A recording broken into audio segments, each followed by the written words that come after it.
An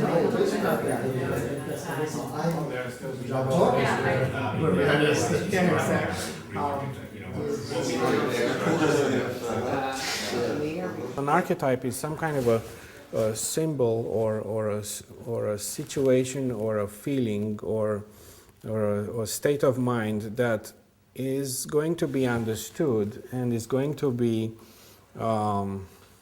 felt and described in the same or in a similar way by people across time and space.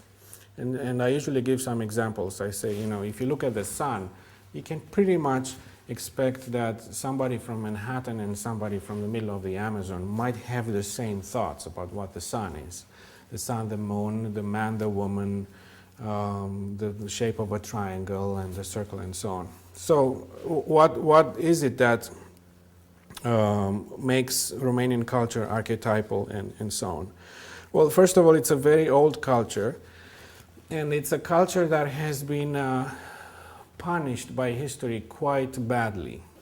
Throughout all these invasions, I think there was something that kept Romanians together, and something that kept Romanian culture and food and the music and the Romanian experience surviving. And these archetypal features are very obvious in folk music and in the way people build their houses, the instruments they play, the structure of the language. Romanian language is the closest one to Latin. It's actually closer than Italian, so we call Romanian a Neo-Latin language. And various artists in the 20th century, musicians and artists, have managed to capture, I think, these archetypal features. I don't want to get into too many details, but I think there is something archetypal, something timeless, perhaps, that you can find in Romanian culture and music.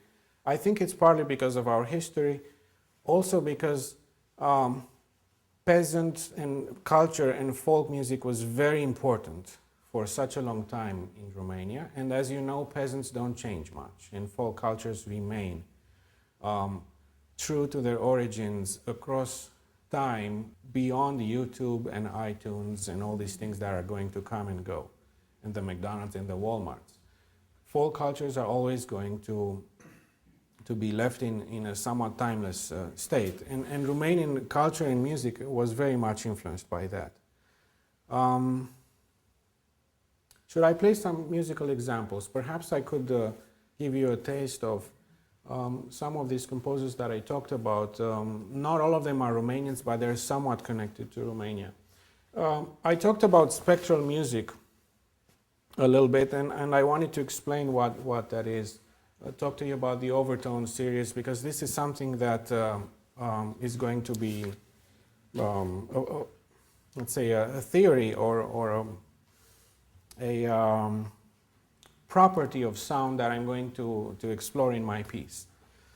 I chose an example that will give you a very clear idea of what I'm talking about. For example, if you listen to a bell, we don't have a bell here, but next time we'll bring one. A huge bell, and if you listen to the sound of a bell, you're going to know that, you're going to notice that a bell does not have a single pitch, and a bell doesn't sound like this, right? It's not some kind of a purely harmonic sound that is always perfect and consonant, but there is something wrong, so to speak, or there are some partials in the bell that are going to be stronger than others, and this bell is going to have a shadow. And I'm going to try to give you an example of what that is. This one. Let's try another one. Or perhaps this one.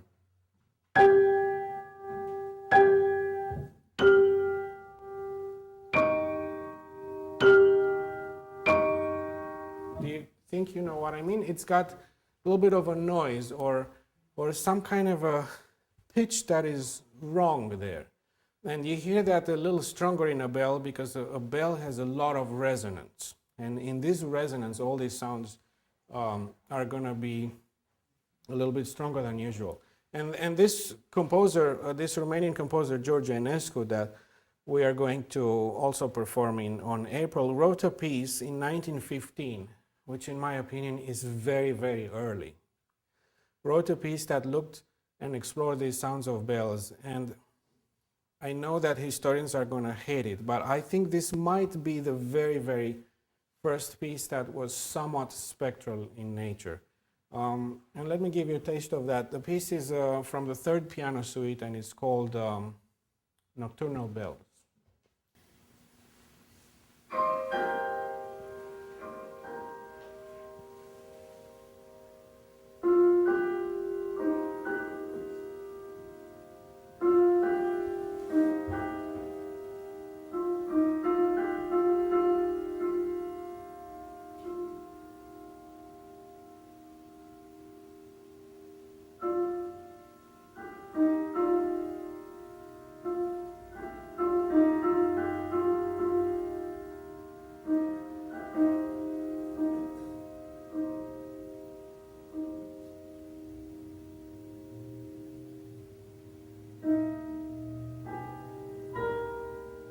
This is where it's kind of obvious.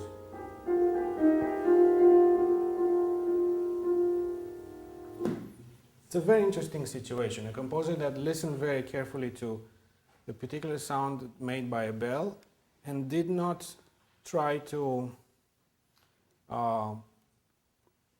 extract that and fit it completely into the sound of his era.